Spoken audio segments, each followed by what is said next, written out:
আমি অনুমান করতে পেরেছিলাম কিছু লোক আসবে, কিন্তু এত লোক আসবে বুঝতে পারিনি। I have to do something for that. আপনি কখনো ভেবেছিলেন আসলে যে আপনি কখন জেলে ঢুকবেন?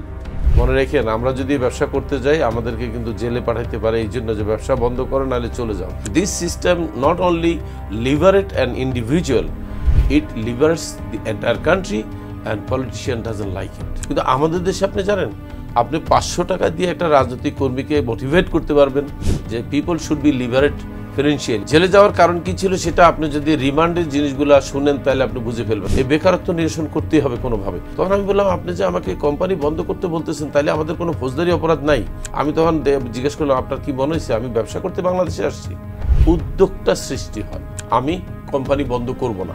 আপনার কাছে মাঝে মাঝে মনে হয়েছিল যে আপনি রাজনীতিক খেলার পাত্র?